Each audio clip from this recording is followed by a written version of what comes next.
Julian Assange et son équipe de défense se battent depuis plusieurs années, on va dire, pour obtenir la reconnaissance qu'il est en détention dans l'ambassade d'Équateur, qu'il est là prisonnier, que ce n'est pas par sa propre volonté qu'il est détenu.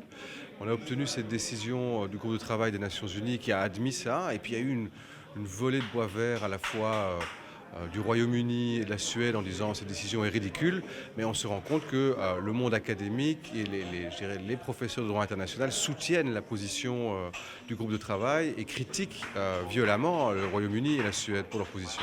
Dans le passé, le Venezuela, par exemple, ou l'Iran ont été condamnés par le même groupe de travail. À ce moment-là, le Royaume-Uni et la Suède ont dit « Ah, mais voilà, regardez, ces pays ne sont pas démocratiques, ils détiennent quelqu'un arbitrairement, hein, en faisant référence à l'Iran et au Venezuela.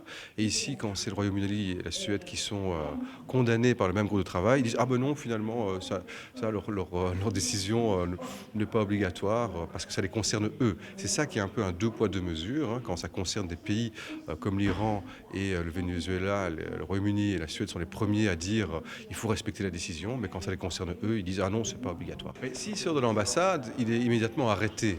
Hein, donc on fait le parallèle avec des situations, par exemple, des gens qui sont en zone de transit, c'est-à-dire que des gens qui arrivent, qui sont arrivés en France, et puis finalement leur demande d'asile a été rejetée, hein, ce qui n'est pas le cas d'Assange parce que sa demande d'asile a été acceptée, mais leur demande d'asile est rejetée, et puis se retrouvent en zone de transit dans un aéroport. Et alors là, la question est de savoir quel est leur statut là. Est-ce qu'ils sont en détention? Est-ce qu'ils ont la liberté de pouvoir sortir sans qu'il y ait de conséquences négatives sur leur situation? La réponse est non. Hein, et il y a de la jurisprudence, donc la Cour européenne a dit qu'en effet, ces personnes qui sont dans les zones de transit sont privées de liberté dans la zone de transit parce que si elles sortent, eh bien, elles seraient de nouveau arrêtées ou elles seraient arrêtées par l'État français et alors extradées ou expulsées éventuellement vers un État où elles craignent pour leur intégrité physique ou pour leur vie, où elles seraient torturées. C'est la même chose avec Julian Assange. Il est dans l'ambassade.